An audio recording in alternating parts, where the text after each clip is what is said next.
स्वतःशीच काहीतरी योजून बाहेर पडताना त्यांनी खबरगीरीला आज्ञा केली, जा, थोरल्या महालाची मिळेल ती खबर टाकोटाकीने आमच्या कानी पडली पाहिजे.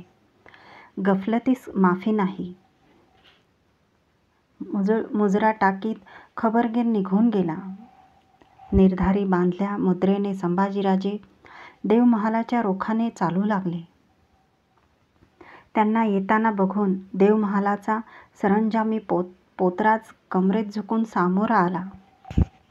त्याच्याकडे ढुंकूनही न बघता कठोर जरबी आवाजात युवराज म्हणाले, आम्हास देवमहाल एकांती पाहिजे. आईस साकडे घालणे आहे. निघून जा. आखीवर हत्तीच्या सोंडेचा कल्पना नसता तडाखा बसताच माहुताची व्हावी तशी सुन्न आणि कठोर अशी धाकल्या सरकारांची मुद्रा बघून पोतराज चरकला, मुकाट बाहेर निघून गेला. खोचल्यासारखे दगडी पुतळ्यागत संभाजीराजे चालले. पुतळ्यागत संभाजीराजे चालले. नंदादीपाच्या उजेडाचा भंडारा अंगभर फासून डोळे विस्फारून अंगावर चालून आल्यासारख्या दिसणाऱ्या अष्टभुजा भवानीच्या डोळ्यांशी त्यांचे निर्धारी सुन्न डोळे जोडले गेले.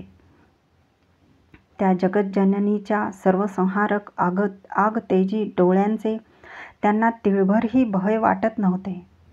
कसल्या तरी न कळणाऱ्या नात्याच्या अधिकाराने त्यांचे मन तिच्याशीच हट्टावर आले होते.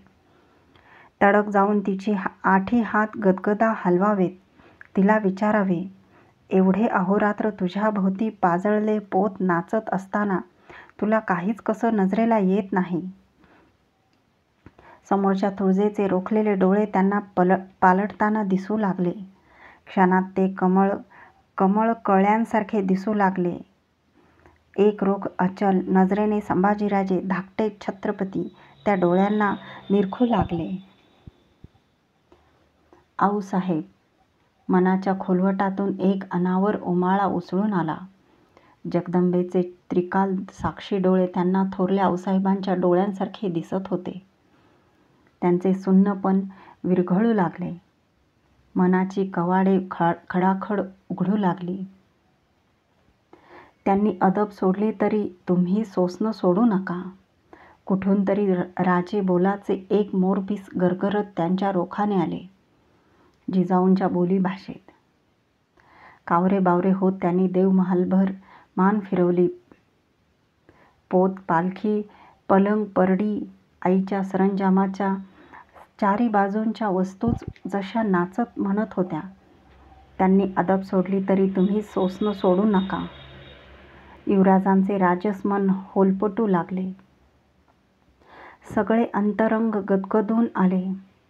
आऊसाहेब, तुम्हीच पाहिजे होतात आज. कसं सोसावं, काय करावं, तुम्हालाच विचारलं असतं. नाही, बाकी सारे सोसले असते आम्ही. हे ताकदीबाहेर आहे आऊसाहेब. त्यांचं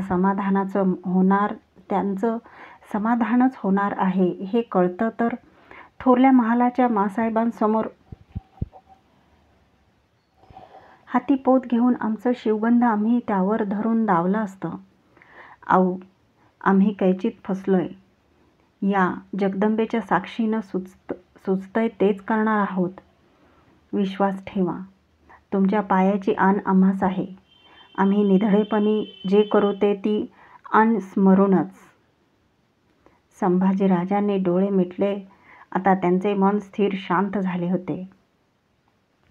छातीचा भाता निश्चयी विश्वासाने तुडुंबला होता. त्यांनी तबकातील बेलफुलांची ओंजळ अष्टभुजेच्या चरणी वाहिली. परडीतील भंडाऱ्याची मूठ तिच्या उग्र मंगल रूपावर उधळली. मळवट भरून घेत तिला पाठ न दाखविता मागच्या पावलांनी झुकते होत ते देवमहालाबाहेर पडले. आता जे काही त्यांनी मनी बांधले होते त्याला गडावर कोणीच रोख देऊ शकत नव्हते. आपले कारभारी महादेव यमाजी यांना युवराजांनी बोलावून घेतले. त्यांना 2 सूचना केल्या. आमच्या हुजराती फौजेकडचे 10-12 शिलेबंद धारकरी जरोरीनं आमच्यासमोर रुजू करा. हुशारीचे पटाईत आणि घोडाईत शेलके निवडून धाडा. तुम्ही खुद्द जातीने गड उतरून पाचाडवाडीत एक जिनकसली घोडदळीत तुकडी सिद्ध ठेवा. तुमच्या पाठीनंच आम्ही गड उतरून येणार आहोत. महादेव यमाजी जी म्हणत झुकत युवराजांच्या महालाबाहेर पडले. एका खिदमतगाराने लोखंडी जाळीचे बख्तर तबकातून उचलून संभाजीराजांच्या पाठीशी होत त्यांच्या कसदार भरल्या अंगावर चढविले. दुसऱ्याने केसरी वाणाचा झकझकत्या जरीकामाचा जामा त्यावर बसविला. मनगटी पोहच्या आवळल्या ढालीचा भक्कम थाळा युवराजांच्या पाठीला भिडवून तिचे वाद छातीशी करत संभाजीराजांच्या हाती दिले. त्या वादांची पक्की गाठ युवराजांनी छातीवर आवळली. कमरेला शेला कसला. डोकीचा सफेद जिरेटोप उतरून तबकात ठेवला. तबकातील केसरी टोप उचलून मस्तकी धारण करताना त्यांच्या हातातील सोनकडे मागे पुढे झाले. सरळ धोप जडशीळ तलवारीचे म्यान त्यांनी कमरेला आवळले.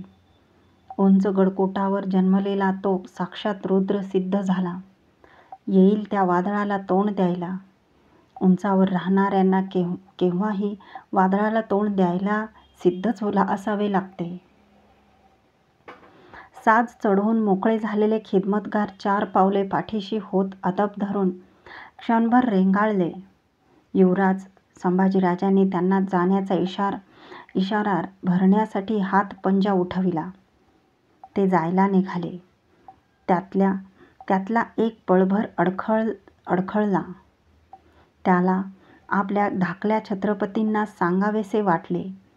मळवटीच्या आईच्या भंडाऱ्याचा इस्कोट झाल्यागत दिसतोय धाकलं धनी. जरा दर्पणाला दर्शान देऊन जावं जाताना. पण ते प्रत्यक्षात बोलण्याची त्यांची छाती काही झाली नाही. एकटे संभाजीराजे विचारांची भिंगरी फोडायला चक्रा टाकू लागले. महादेव यमाजींनी पाठवलेल्या शिलेदार धारकऱ्यांची तुकडी मुजरा भरत पेश झाली. ते तगडे जवान बघताना युवराजांचा चेहरा उजळून निघाला. भागानगरपर्यंतच्या दौडीतले ते मर्दाने होते. बांधल्या शांत आवाजात संभाजीराजे त्यांना मनाचा हेत बेत सांगू लागले. धारकरी ते कान देऊन ऐकू लागले. थोरल्या महालावर देख ठेवणारा खबरगीर आला. खबर देत म्हणाला, महाल शाप बंदिस्त झालाय धनी. खबर उचलाय वाव नाही. काय करायचं म्होरं. क्षणभर संभाजीराजे स्तब्ध झाले. मग ठरवून म्हणाले, आता खबरीची गरज नाही. बाई बाहेर पडली की पापणी मिटायच्या आत आम्हाला वर्दी दे. रायगड वरून शांत होता.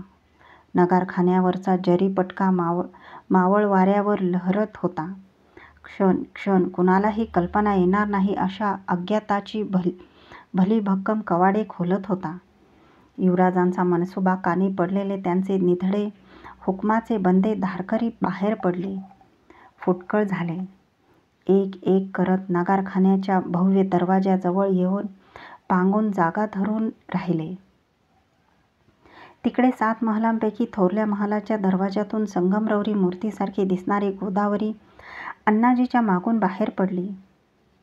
डागण्या दिल्यावर होईल तशी तिची मुद्रा व्याकुळ दिसत होती. आपले निष्पाप मन ती ना अण्णाजींना ना राणीसाहेबांना पटवू शकली होती. तिला दोषी ठरवूनच अभयासाठी पाठीशी घालण्याचा थोरपणा फारा कौशल्याने सोयराबाईंनी केला होता. तिला आता महाराजांची परवानगी घेऊन अण्णाजी त्यांच्या भेटीला येणार होते. ती काहीच बोलणार नव्हती. बोलणार होते अण्णाजी. ती फक्त मान डोलवणार होती. गोदावरीला मेन्यात बसलेल्या बघून अण्णाजी फडाच्या रोखाने निघून गेले. मीना नगारखान्याच्या रोखाने चालू लागला. त्यांच्या दुहाताने अण्णाजीचे 2 धारकरी हाती नंग्या तेगी पेलत चालले. भोयांनी दुडकी चाल धरली.